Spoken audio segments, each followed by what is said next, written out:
India alliance की बैठक के बाद अब कांग्रेस पार्टी भी फुल चुनावी मोड में आती दिख रही है।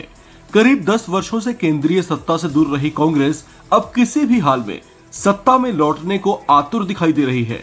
इसके लिए पार्टी स्तर की तैयारियों को तेज कर दिया गया है। खुद कांग्रेस की पूर्व अध्यक्षा सोनिया गांधी मोर्चा संभालते हुए दिखाई दे रही हैं। इसके लिए कांग्रेस पार्टी में ताबड़तोड़ बैठकों का दौर शुरू हो चुका है।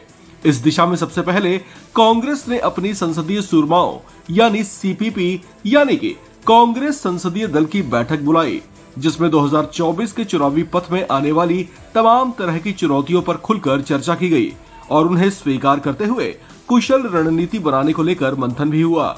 इस दिशा में दूसरे दौर की बैठक आज बुलाई गई, जिसमें चुनावी तैयारियों का आकलन किया गया, साथ ही इसे रफ्तार देने के लिए सुझाव भी मांगे गए।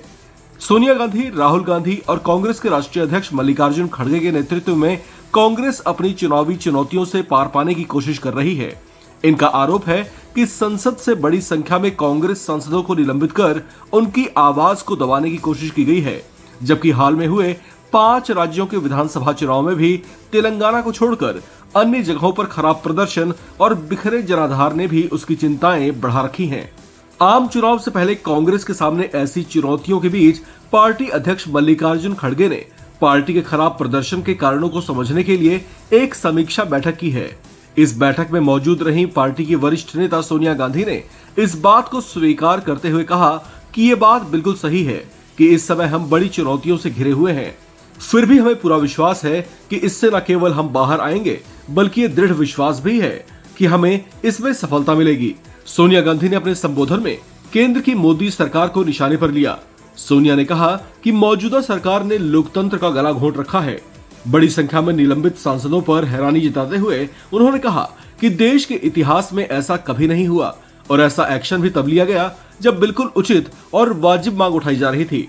उन्होंने केंद्र सरकार को अहंकारी बताते हुए कहा कि जो किया जा रहा है उसका वर्णन करने के लिए कोई शब्द नहीं है।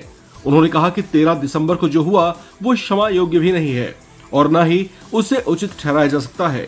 उन्होंने सभी दलों को एकजुटता का संदेश दिया और साथ ही पार्टी कार्यकर्ताओं को पूरी ऊर्जा से एक्टिव हो जाने की अपील की है।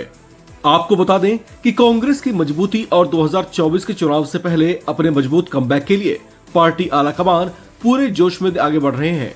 खड़गे और सोनिया पिछले 1 महीने से ही अलग अलग राज्यों के प्रदेश कांग्रेस अध्यक्षों और दूसरे पदाधिकारियों के साथ बैठकें कर रहे हैं और राज्यों में कांग्रेस की सही स्थिति और उसे ज्यादा प्रभावशाली बनाने को लेकर चर्चाएं की जा रही हैं। इस समय कांग्रेस के सामने आम चुनावों के लिए राज्य स्तरीय तैयारियां, इंडिया अलायंस में सीट शेयरिंग में खुद के लिए ज्यादा से ज्यादा सीटें हासिल करने पर वो ध्यान केंद्रित कर रहे हैं। कांग्रेस को एहसास है कि 2024 की चुनावी चढ़ाई आसान नहीं है।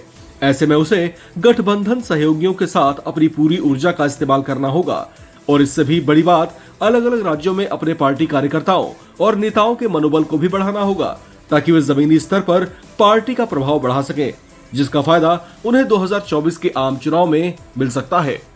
इस खबर में फिलहाल इतना ही। बाकी अपडेट्स के लिए आप बने रहिए वन इंडिया हिंदी के साथ।